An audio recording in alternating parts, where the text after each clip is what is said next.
My name is Andrea and I was born in Davao City. Pero lumaki ako dito sa Manila. I'm working as a makeup artist. Pero kapag wala kaming gig, usually nasa bahay lang ako. Tumutulong ako sa household chores, sa family ko.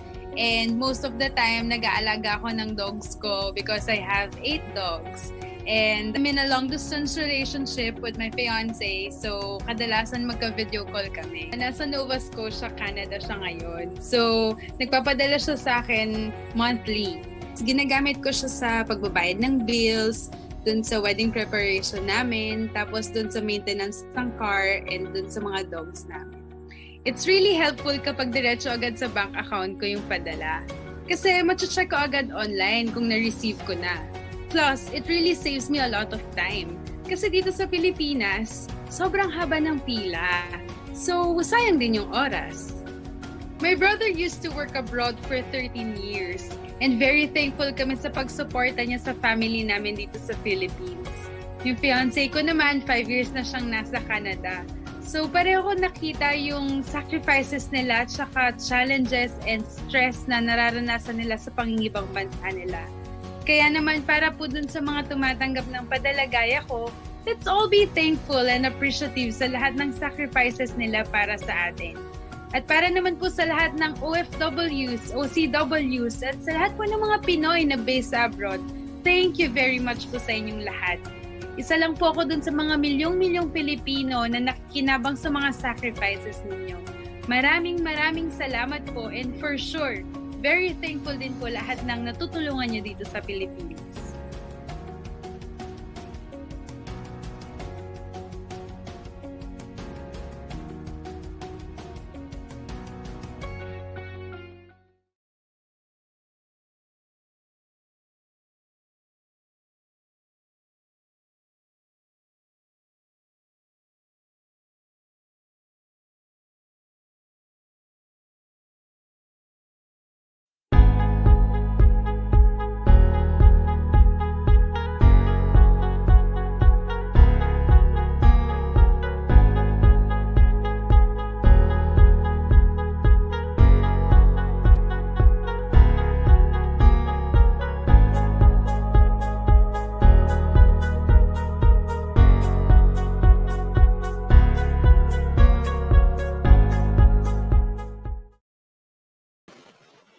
And we're back on another live stream tonight with Remitly Online Money Transfer. And before anything else, I'd like to say hello, Canada, and hello, Philippines. Isang magandang gabi po to our live stream viewers mula sa Canada. At isang happy Saturday morning naman para sa ating mga kababayan dyan sa Pilipinas. Again, my name is Theresa, your friendly bee from Remitly. And again, I will be your host for tonight. At bago po natin tawagin ang ating guest, syempre, we would like to give our most sincere appreciation to Remitly Online Money Transfer for giving us a platform to share practical and inspiring information to all our fellow Filipinos in Canada and around the world. At sa mga hindi po familiar, Remitly is an online money remittance company based in Toronto, Canada. And so again, thank you very much sa Remitly. At ngayon, wag na nating patagalin pa. Grabe, it's really an honor for me to interview a professional interviewer. Kasi syempre bilang reporter, ang tindi talaga ng mga ini-interview niya. So I'm very thankful that she agreed to be with us on this interview para mas makilala pa natin siya and learn about her inspiring story. So please, let's all welcome OMNI News reporter and our fellow kababayan from Toronto, Theresa Redula. Hello! Hi, Theresa. Kumusta? Okay naman. It's currently 8 p.m. na dito sa Toronto. So it's very late at night na dito, pero on your end naman, very early. Yeah. Have you had a long day? Well, not really. I was hoping it would be a better weather today kaso ang ending is super malamig. So lumabas ako for a bit, tapos ang ending, umuwi din ako agad after a couple of minutes na walking. So, but it's all good. Ang saya.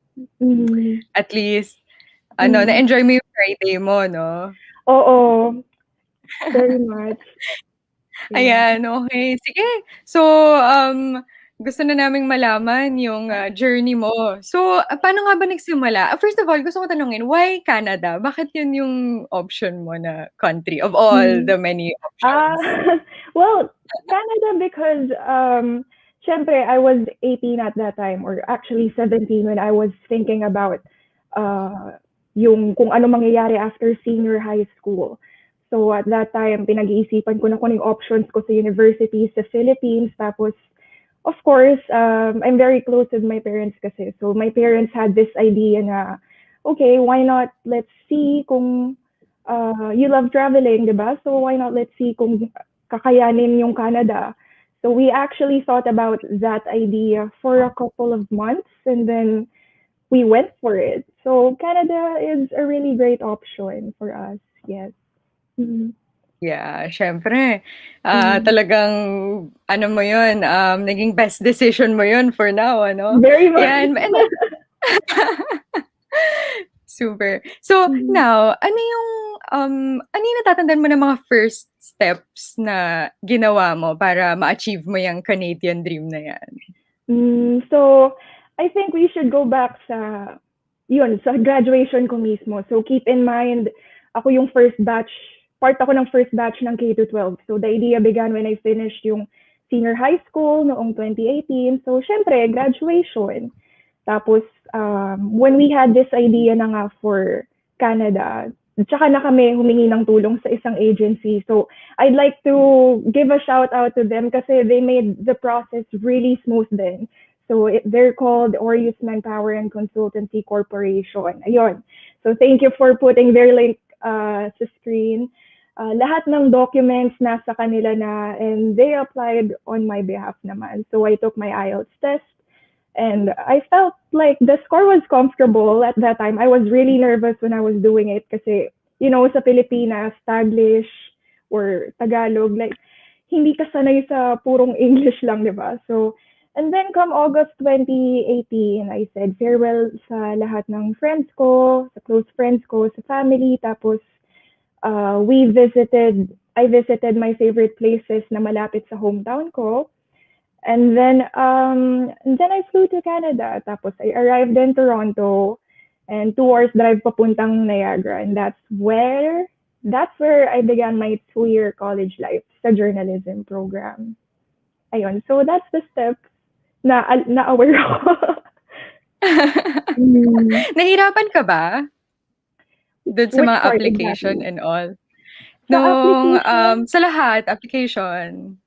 Um, yung company that I mentioned, yung Orius Manpower, it was really smooth. Like they were updating me all throughout, so I didn't feel difficult naman talaga. But what I found, where I found myself really nervous was the IELTS test, kasi you know I grew up always with the support of my family. Kaso when you did your IELTS test, na ikaw na lang talaga mag-isa, 'di ba? So doon ko na feel yung first challenge na para ako napatikim kung ano yung magiging experience ko pag dumating ako sa Canada, you know, by myself without my family.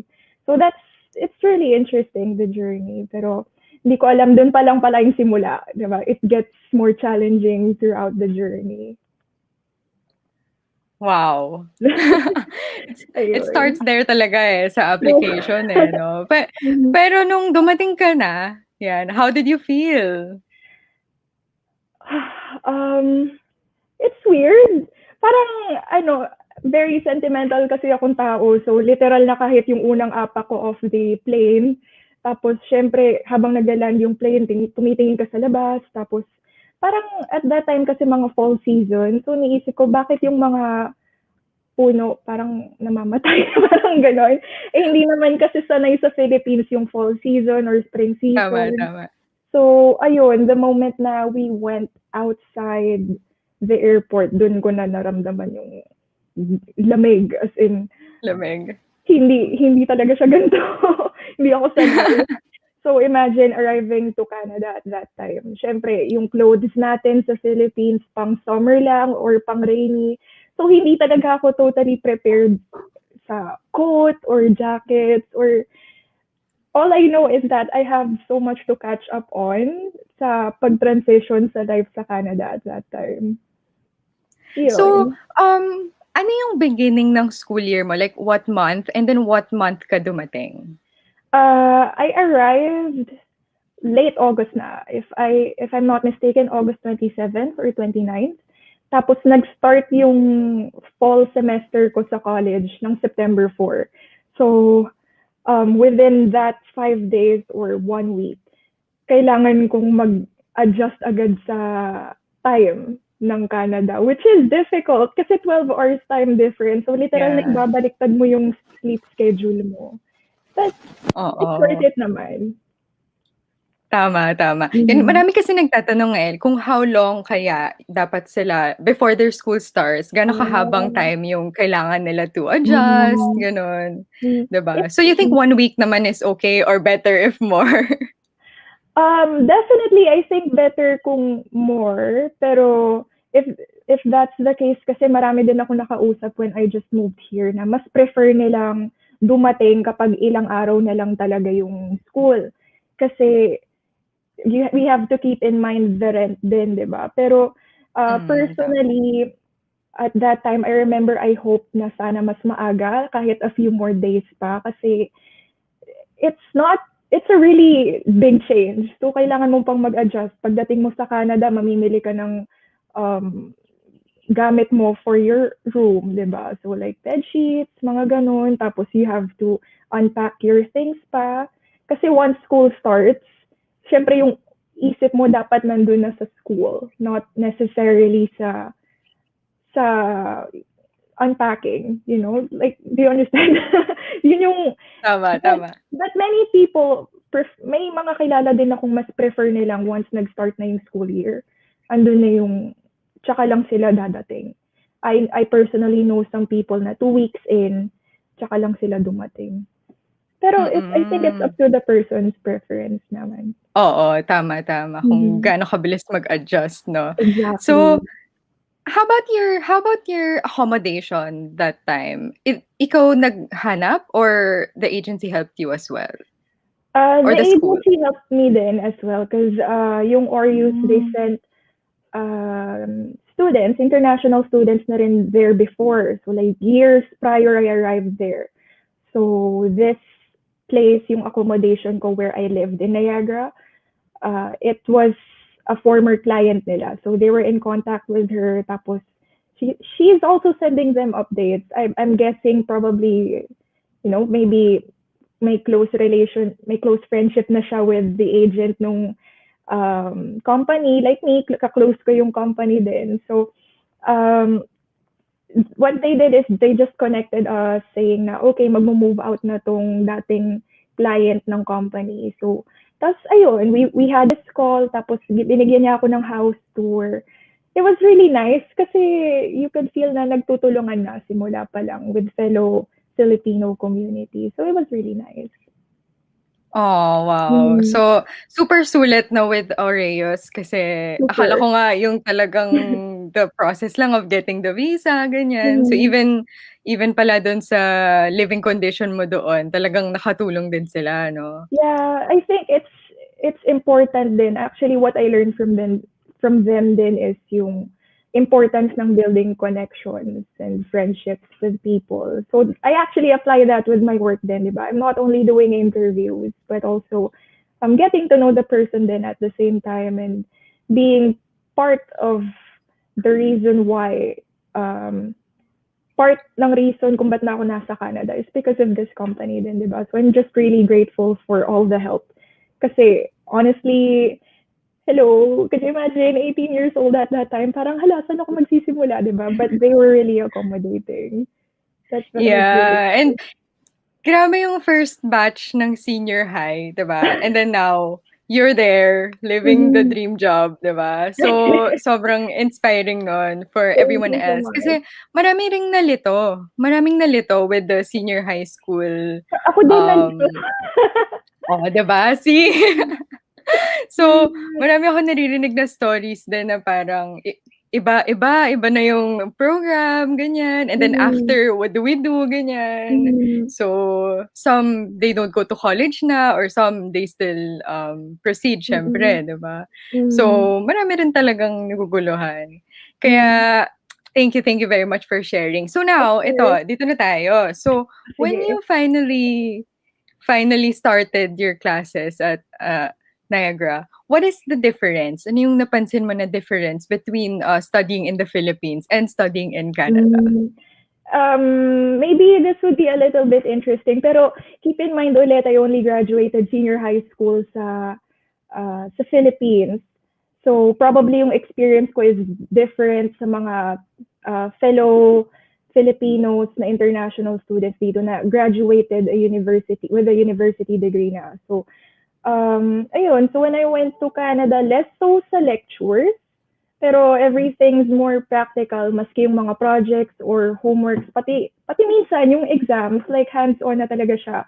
So nandun syempre yung Canadian experience with the fact na kasama mo puro Canadians or ibang lahi, so very diverse talaga. So dun pa lang actually yung first day ng orientation ko sa college, ina-expect ko, for some reason, alam kong ibang bansa siya, pero nandun pa rin yung wow factor na, oh my gosh, hindi lang puro Pilipino yung nakapaligid sa akin, di ba?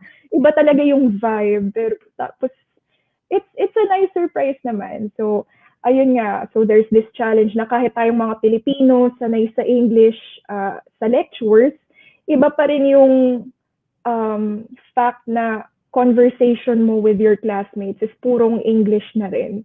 So kahit Pinoy yung kausap mo sa klase, syempre you don't want to be rude naman sa mga hindi nakakaintindi ng Filipino language. So nag-English ka pa din, 'di ba? So that's what I found really different. Sa Philippines, more so lecture, which is not too bad, but sa Canada kasi more hands-on talaga yung college experience ko. So, lagi kaming lumalabas ng may camera, yung mga ganong bagay. Yeah, the practical application of the actual, diba?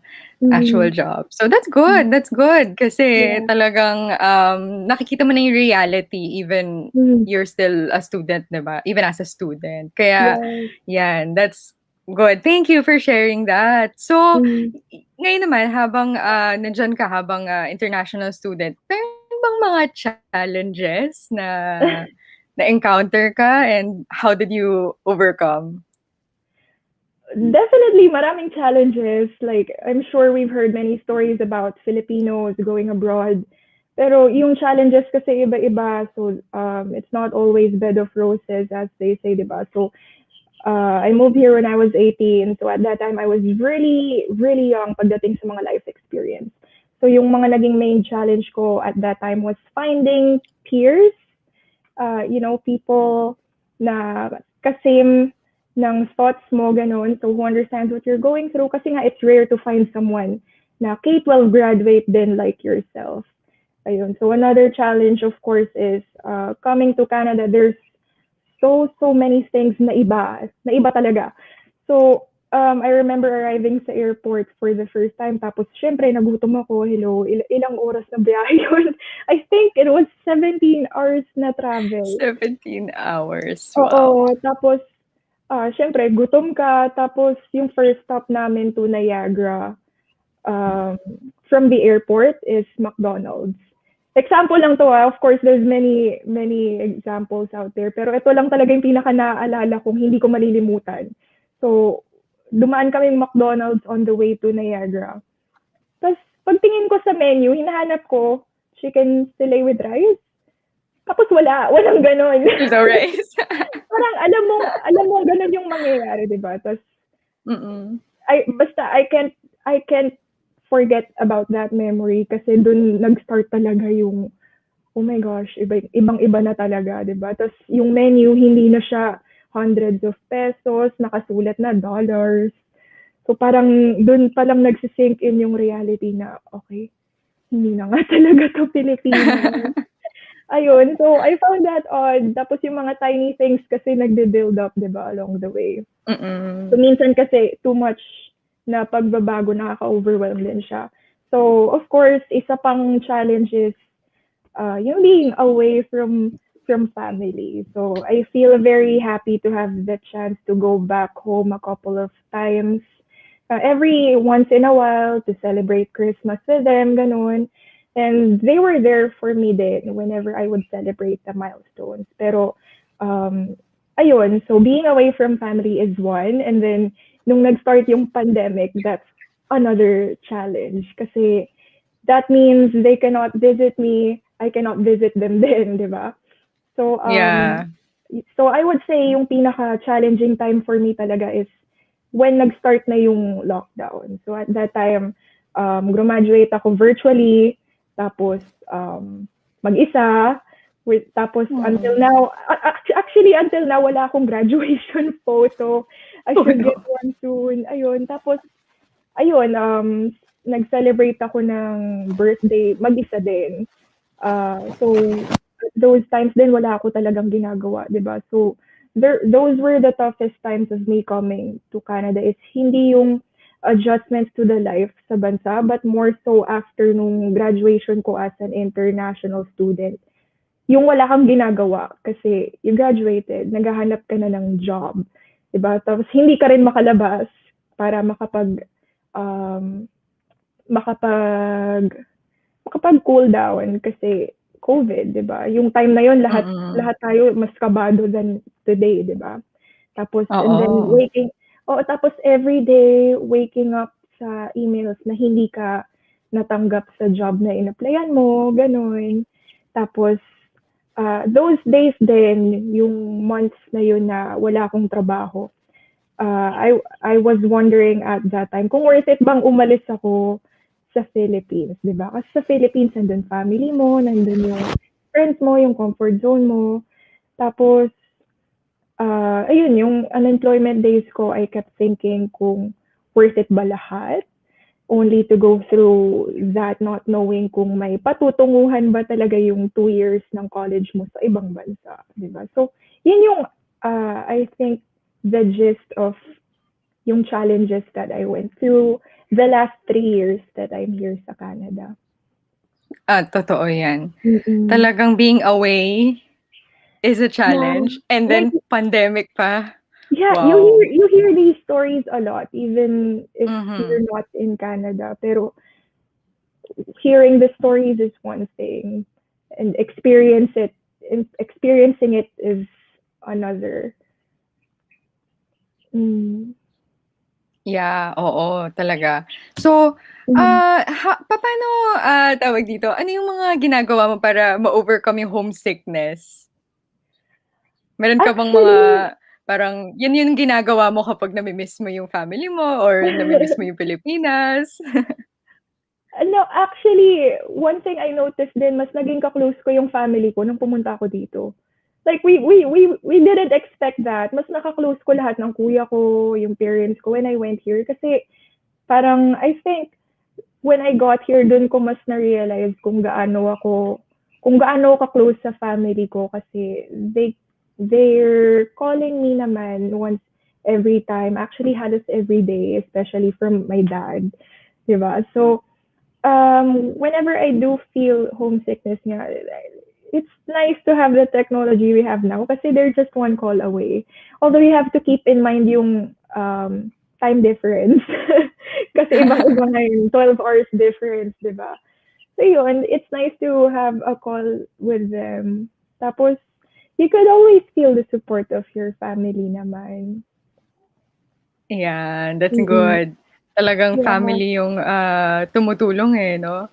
Oo, And then, until now, okay. very much. Until now, oo, syempre.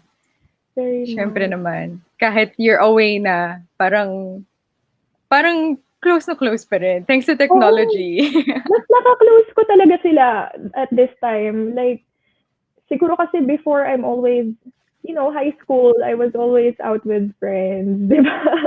Tapos yun, parang when I moved here, dun ko mas na-realize yung value ng family. Kasi kahit we're miles away, kahit literal na on the other side of the world. They're always still reaching out. Tapos lagi updated pa rin naman sila sa akin lagi. Tapos especially my parents, they never make me feel left out sa family. So parang ang mas updated ako sa kanila if I think about it. Ngayong That's nandito good. na ako. That's Yeah, nice. that's good. So, kanina, did you say na you graduated virtually? So, Sa college, 2019. 2020. Oh, 2020. 2020. Yeah. Oo nga pala. So, after that, ano yung experience mo sa paghanap ng job? Paano yung process na nangyari na you eventually landed a job in Omni News? Ayun nga, so it wasn't the easiest, di ba? Parang pandemic, we know sa news articles at that time, maraming nililay off. So, what more pa pag naghahanap ka ng trabaho, di ba? I literally have this notebook where sinulat ko lahat ng companies na in-applyan ko. Tapos, ano na yung status, kung nag-respond na ba sila sa akin, kailangan ko ba mag-send ng follow-up, ganun. Tapos, in that time, I was thinking, kasi ilang buwan na akong walang nare-receive or kahit isa walang interview from any other companies, diba? So, at the time, I was thinking, oh no, bakit journalism yung kinuha kong program? Tapos dun mas nag-sink in sa akin. And keep in mind that time was pandemic, yung bagong-bago pa yung COVID. I realized kung gaano ka difficult makapasok sa news industry dito sa Canada kasi ayun, so on those 100 companies, over 100 companies yung in-applyan ko sa notebook. Wow!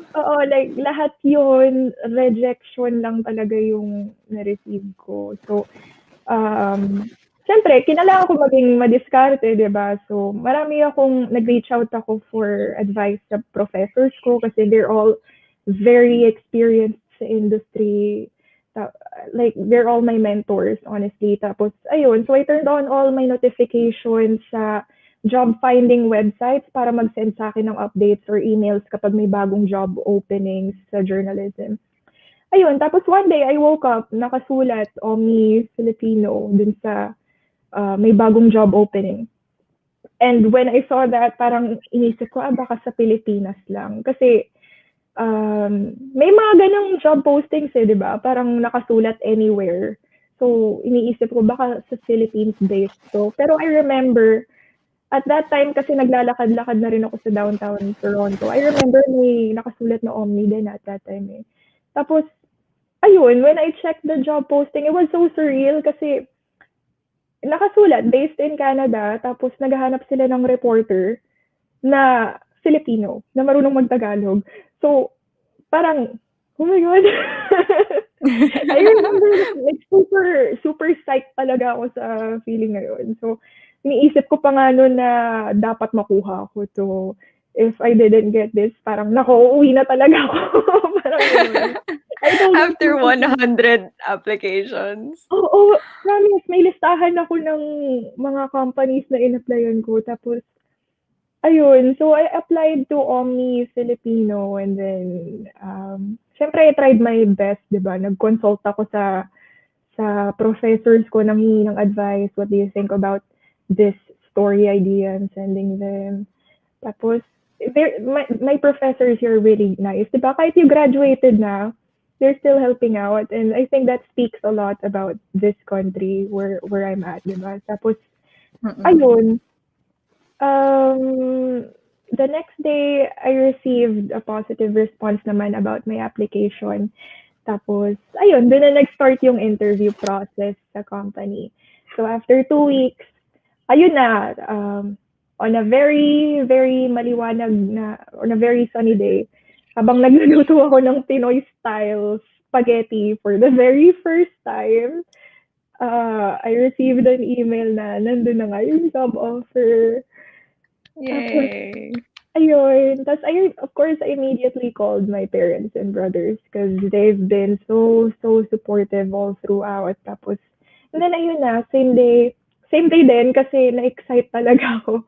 I accepted the offer kahit parang it's just mind-blowing for me na at that time wala akong other experience bukod dun sa internship ko when I was a student, 'di ba? Tapos pero at that time I knew na this role is for me, and I'm really grateful na they took a chance on a young reporter. So I just in-accept ko yung offer the same day kasi hindi talaga ako makaantay to get started. And finally, after many months and more than 100 applications, tinanggap ako, di ba? So that was really good. Yes.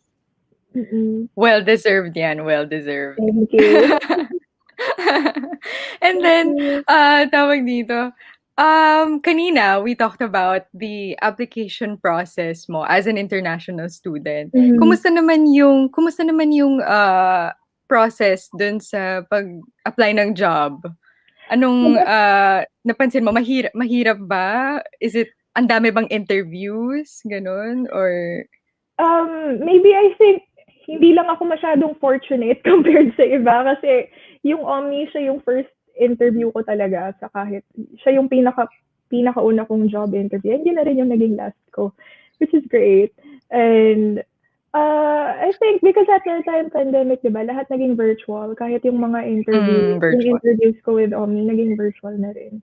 Kasi 'di ba, yun yung first wave eh. Yun yung mga times na nagpa-panic buying lahat sa groceries. So, it was difficult more so kasi I think at that time karamihan may anxiety because of the pandemic din. Pero ayun, I applied online lang. I think that's where you find the job most of the time here din, which is online. Even the college helps out eh. May sariling websites din yung college para makatulong sa'yo maghanap ng job. That's good. That's Very good. helpful, very resourceful yung Oo. mga universities dito. Okay yun. Kasi talagang for sure mahirap talagang maghanap, ano? And Yeah.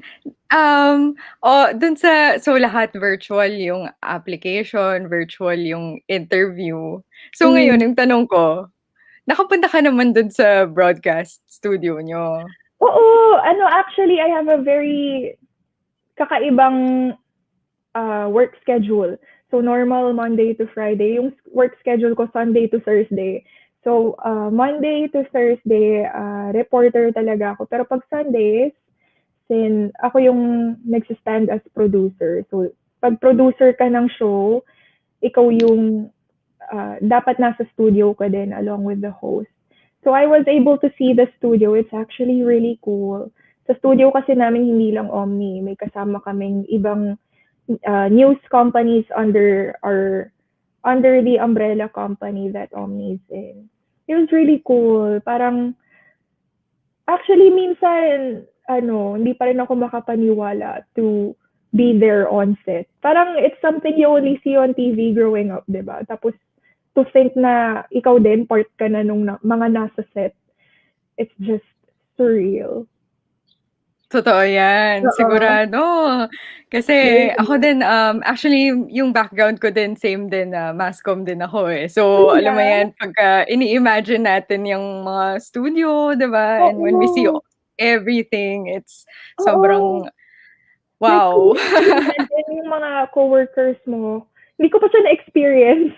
Pero feeling ko one day may experience ko yun. Yung iba kong coworkers, like for example, yung host ng OMNI, ng ibang OMNI news, yung ibang language na OMNI, nakikita mo tumatakbo na sila kasi magla-live na in a few minutes. So parang, it's just amazing to be a part of this industry and to be part of the newsroom. Parang, iba yung experience talaga if you're there sa studio compared to working from home. Oo, totoo yan. And it's a very, very, very important job talaga. Lalo na ngayong itong season ng pandemic. As in, lahat ng mga, even here, locally and abroad, ang laki ng contribution talaga. And kailangan talaga yung news sa ngayon, di ba? Very, very important. So, my question now is, ano yung favorite part mo sa job mo? Yan. What do you love about your job sa ngayon? Marami, sa totoo lang. So far, 7 months pa lang akong working as a reporter with OMNI. Tapos, I think, first of all, is working with this amazing team, di ba? Yung company kasi na to, binavalue nila yung diversity and inclusion. Tapos, I work pa with very powerful and very talented journalists, you know? So, for example, yung producer namin, si Mariton Pacheco. Tapos, yung weekdays host namin, si Miss Rhea Santos. Tapos, yung weekend host, si Ron Gagalak. Big names na almost familiar sa household, di ba? Tapos, of course, yung award-winning journalist na si Arvin Joaquin. Tapos, learning so much pa from Paula Saraga. Tapos, Teresa Redula. Just working with this very amazing team, di ba? It's just very, very much rewarding to grow in that team na nakaka-close mo rin while working.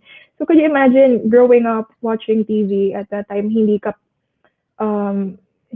pa aware na gusto mong i-pursue yung journalism, and now you're working with them. Parang it's just a surreal experience. Pero if we think about it professionally as a reporter, I find working sa Canadian media very rewarding kasi, pero at the same time, you could see it as a responsibility din kasi to be the one who shares the story ng achievements ng fellow kababayan natin dito sa Canada.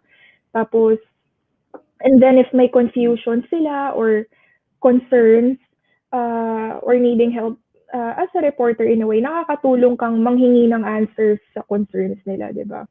So I must say, to meet all these people across Canada na I feel still needs more spotlight nga on who have so much stories to tell, and to be able to put the stories of Filipino Canadians out there on mainstream media, that's what I love the most sa trabaho ko. Yeah. Thank you for sharing your experience. Ako, I grew up watching news with my family. Kasi di ba may mga ganon yung, families na wala, they like watching news. So, nood ka din kahit bata ka, di ba? Parang nakasanayan na natin siya every dinner, di ba? I don't know for your situation, pero sa family namin, I think that's what also pushed me to pursue journalism. Kasi every night talaga, pag magde-dinner kami, while eating dinner, nanonood din kami ng news at the same time.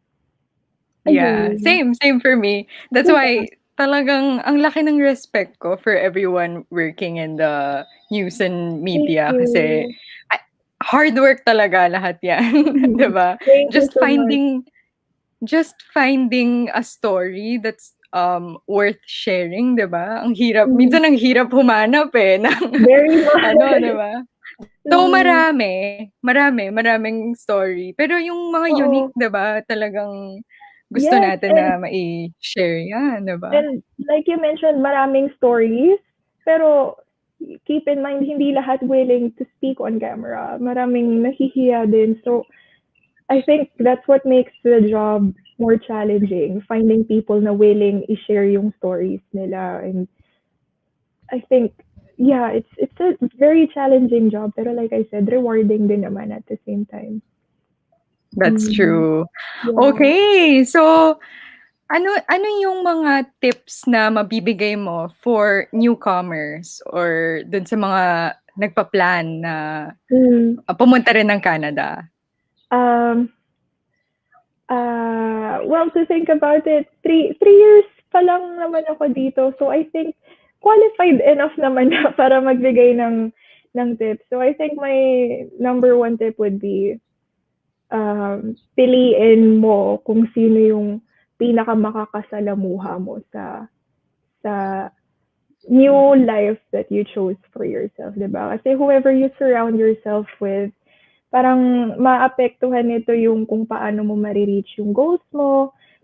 Tapos if you're surrounded with challenging people, maapektuhan naman nito yung mental health mo along the way, diba? So, especially at this time, diba? Parang pwedeng ma-delay pa yung goals mo. So, more thoughts pa, especially if may K-12 graduates man out there na kino-consider pumunta sa Canada, I would definitely say, kung hindi ka marunong magluto, consider mo na to cook something with your mom. Kasi that's what I realized when I came here. Ayun, kasi once you go here, mamimiss mo talaga yung yung pagkaing Filipino. Kasi, ayun, isa pa yun sa surprising. Wala masyadong kanin dito. If you're going out, wala masyadong kanin. So, it's, yun, learn a recipe from your parents, diba? Tapos, lastly, I think, siguro, let's put it in a way na do not let fear consume you. Kasi receiving that job offer from OMNI, which at first is, sa totoo lang, hindi ko in-expect na mabibigay sa akin. Pero super grateful that that happened. I was scared kasi nag-aral ako ng print journalism, not so sa broadcast journalism, di ba? So in my experience, yung growth nagsisimula siya once you step off your comfort zone. So, maraming opportunities yung mag-open up pag umalis ka na sa comfort zone mo. Tapos, and once you do that, everything you went through, yung mga hurdles, yung challenges, magpe-pay off siya. Tapos, dadating ka sa point na you're at that part of your life where you dreamt of being in. Diba? So, you will thank yourself and be proud of yourself as well. So, recap sa lahat ng tips that I came up with 3 years being here is one, choose wisely kung sino yung pipiliin mong nasa closest circle of friends mo. Number 2 is, pumunta ka dito, dapat may alam kang recipe from Philippines because really, lalo na yung mga sinigang, pag winter season, malamig, maghahanap ka ng comfort food from the Philippines, diba? So, tapos number 3, ayun, tapos number 3 is do not let fear consume you. Ayun, so don't be afraid to take on new challenges. Ayun lang. 3 Ang ganda, ang ganda. Thank you. Do not let your fear consume you. Ganda niyan. I'll remember that. Thank you. Oh, yeah. That's Thank you. Lang. Thank you. Yeah, pero okay yan kasi alam natin na okay yun, very helpful yung mga tips mo. Lalo na yung recipe din na yan Kasi hindi yan pinaghahandaan usually. Hindi mo siya maiisip until you came here. Parang, I remember before coming to Canada, iniisip ko, okay, handa ko na sarili ko sa homesickness. Malamig doon, prepare ko na yung sarili ko about it. Pero when I got here, I swear at that time, di kasi ako marunong talaga magluto. I think pumunta ako dito. At all. Marunong ako magsaing, tsaka pancit canton. Magluto ng instant noodles. So now, how about now? Halos lahat kayo na. Siyempre. No. I cannot survive off orders or McDonald's every day. O kaya instant food, microwavable. So, ayun, parang I learned how to cook naman na. But tsaka mamimiss mo Very much. So, super. Tsaka sa Niagara kasi, nung nag-college ako, wala masyadong Filipino restaurants doon. Pero dito sa Toronto. Dyan marami. Oo, kaya I really had to learn how to make it. Ayun. Yun lang tips ko. I hope Thank you. That's just based on sa experiences ko the last 3 years here. Yeah, thank you so much for that. Okay, so I think na tayo, we've come to our end. Grabe, hindi ko napansin yung oras Nag-enjoy ako masyado. Nagulat ako. I was like, whoa, 47 minutes I feel like it's kwentuhan, di ba? Oo, yun nga ang bilis. So now, I'd like to give you an opportunity, Theresa, to invite our viewers sa yung show. Where can they watch you? Of course. So to everyone who's watching this and who will watch this, I'm inviting you to watch OMNI News Filipino. We air every day, Sundays till Saturdays, every night at 8 p.m. So we bring news to our Filipino-Canadian audience every night and news that matters sa ating community. So we bring stories that's relatable or something na we'd find important na marinig ng bawat Filipino Canadians here. So you may watch us on OMNI 2 every 8 p.m. If not, you can find us on our Facebook page at OMNI Filipino. So please do check out our Facebook page and watch us every night at 8 p.m. Yan. So, what if sa area nila, there's something newsworthy that they wanna share? Pwede ba yun? Can they submit a of story? course. Of course. So we have reporters and video journalists from Vancouver and Toronto, but we still do cover stories from New Brunswick or Nova Scotia, Calgary or Saskatchewan. We know that there's many Filipinos across Canada sa maraming provinces and territories dito. So if you have any news ideas or may napansin kayong something na dapat ma-bring to light and attention ng community natin, please don't hesitate to send a message sa Facebook page namin. And you can send me an email then or send me a DM sa Twitter. And we'll really appreciate your story ideas. So please do send it sa amin. Okay. So, what's your Twitter? My Twitter is at Theresa Redula. Ayun, my name lang naman. Okay. Ayan. Okay. So, madali palang mahanap. Okay, yan. So, thank you so much. Ang dami nating napag-usapan, ano? Yes, Ngayon, thank you for we'll... having me. Yes. We'd like to invite our live stream viewers, no? Kung meron kayong mga questions, pwede kayong, now is the time to type it in. Pero gusto rin natin mag-hello sa mga nag-comment. To Mr. Melvin Senining. Yan, good evening. Siya yung pinakaunang nag-comment, ah. Hello. Thank you for watching. Hello, And hi also, Melvin. Thank you for watching. yan. And also to Kigil TV. Yan. Hi, Ryan. He's from Alberta, from Calgary. Hello, hi Ryan. Yeah. He's a YouTuber. Ay, talaga? Hello. Nahiya ko bigla. May reporter and my YouTuber who's watching. Hi, Ryan. Thank you so much for yes, supporting. You did really great. It was actually fun. You did really great.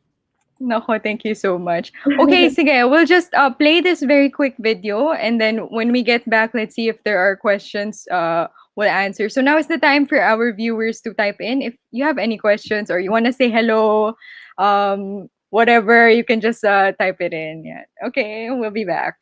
My name is Che and dumating ako dito sa Canada noong 2017 through my husband's sponsorship. Isa sa mga challenges na na-encounter ko pagdating ko dito sa Canada ay yung transportation. Kasi dito, kapag ka na-miss mo yung isang bus, kailangan mo namang mag-antay ng susunod. At mahirap yun kapag winter. At naranasan ko yun. Ibang-iba kasi lumaki ako sa Kamsur, sa Bicol, at ang buhay doon simple lang, mainit, relax, hindi kagaya dito sa Canada. Kaya marami talaga akong namimiss sa Pilipinas, kagaya ng yung pag-aabang ng taho sa umaga, tapos yung sabay-sabay kayong kakain buong pamilya. Yung mga kapatid ko, nasa Pilipinas pa rin sila at meron pa rin akong kapatid na nag-aaral kaya kailangan kong magpadala para suportahan yung pag-aaral niya. Pambayad ng bills, mga gastusin sa bahay, lalo na ngayong COVID na mahirap ang kalagayan. Tayo kasi mga Pinoy, very family-oriented tayo at yun yung isa sa culture na sobrang na-appreciate ko. Na kahit nasan man tayo sa mundo, hindi natin nakakalimutan yung mga pamilya natin. At lagi tayong nandyan para sumuporta sa kanila.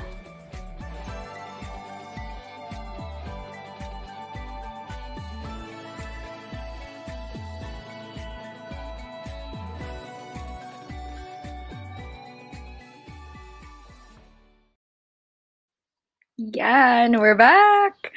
So, okay, meron tayong one question. It's a really good question din from Micah. So she says, were you under some type of scholarship or entirely parent support? Thank you for that question, Micah. Actually, I find na maraming nagtatanong din ito when I started posting na yun na pumunta na akong Canada to study. In the first year, it's entirely parent support. Pero yung college kasi, meron silang scholarship program. And I think other colleges have this as well kung international student ka. They have this program where if you have good grades, they have a criteria, of course. Kung may good grades sila, you're eligible to apply for this type of scholarship. So I applied for that. So nung second year ko, which is my final year sa college, doon na ako nakakuha ng scholarship. Galing. Thank you. Nice. Nice. So, Yeah. how is the scholarship process? For sure, gusto rin yan malaman ng iba. Is it hard? May exam? Or how do you do the application process? It depends on it actually depends kung anong scholarship yung in-apply mo. Pero for me kasi, yung at that time where I found myself eligible lang. Kasi syempre may criteria yun eh. Nakita ko na eligible lang ako is for this scholarship na ide-depend lang sa grades and kung ano yung status mo sa Canada. So for me, I was an international student then. So yun yung in-applyan ko. So what I did is nag-send lang ako ng application. So I just followed all the instructions na provided naman na ng college. There's no need for any interviews.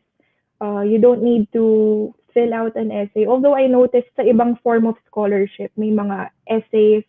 Why do you think, yung mga questions na why do you think pwede ka sa scholarship na to? Why do you think you fit for this? Pero since yung sa akin kasi is grades-based lang talaga, there's no need for an essay. So you just have sa scholarship ko, kailangan mo lang talagang mag-apply and then they'll just review it. Okay. So I hope you're Ang galing your question, Micah. Yeah, that's actually a good information na you can go muna and then just apply for scholarship once you're there, 'di ba? Kasi yung iba they're thinking na baka they need to apply agad for a scholarship. Oo. Pero pwede rin pala 'yon as an option, 'di ba? Kung Oo. they have some kind of support naman to be able to study. So that's And a good you could always ask yung college kasi yung college ko, there's an international student department. And I'm sure marami din colleges dito na may ganun. So, you could always ask them naman kung if there's any program na may help ka sa funds mo sa Canada while studying. It's really nice. I mean, don't be afraid to ask. I mean, na-feel ko rin yun nung una eh, na intimidating yung mag-English ka with somebody na super fluent na sa English. Pero eventually, few weeks, months in, mafe-feel mong magiging fluent ka naman na din about it. It's just about being confident and just not overthinking about it. Just talk and ask. Ayun. Tama. Yeah, kasi hindi mo malalaman eh, diba, if you don't ask. So, yeah, thank you so much, Micah, and thank you, Theresa, for answering that. Well, for now, I don't see any more questions.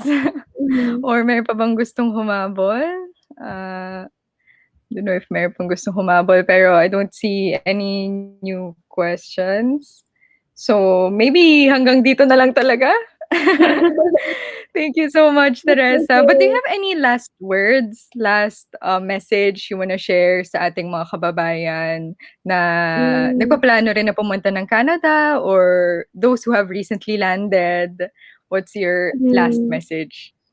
So again, ayun nga, yung tips that I mentioned earlier, I think it's really important and it's something na natutunan ko when I got here na na-apply ko pa rin hanggang ngayon. So, ayun, choose your close friends wisely, di ba? Tapos, pangalawa, there's nothing could beat yung comfort food from the Philippines, lalo na kapag winter. I couldn't emphasize it enough, di ba? Iba kasi yung mga may sabaw na foods natin, di ba? Tapos, ayun, lastly, don't be scared to leave the comfort zone kasi magugulat ka kung saan aabot yung sarili mo once you leave that comfort zone you're in. So, ayun, and please do tune in sa aming newscast every night at 8 p.m. sa OMNI. And you can follow us also sa aming Facebook page right here below. Ayun, facebook.com/OMNI Filipino. Ayun. Yeah. So thank you so much. Thank you for having me, Theresa. Thank you. I know you're very busy, so thank you for taking the time. Of course, my pleasure. It was nice chatting with you then. Yeah. Okay. Thank you so much. Thank you so much. Ayan. So, Nag-enjoy ba kayo? Nag-enjoy yata ako masyado. Hindi ko talaga napansin yung time. Akala ko saglit pala kami nagkukuwentuhan, pero yan, marami na pala kami napag-usapan. So, again, thank you very much, Theresa, and to Omni News Filipino for allowing Theresa to be with us on this live stream. And then also, again, I'd like to thank Remitby Online Money Transfer para sa pagbigay sa atin ng platform in sharing stories and sharing helpful information. This is actually our third live stream na. So, we hope to do more. And so, actually, I'd like to invite our viewers, invite everyone. If you want to be a guest on our live stream or you have information that you want to share to our fellow Filipinos in Canada, inspiring stories that we can also feature not just on live stream but also on our videos, you can email me at jaresa@remitb.com. jaresa@remitb.com. So, we'll see and pag-usapan natin yan, di ba? So, thank you so much again, everyone, for watching and hope to see you again. Bye-bye. Have a great day or night in Canada.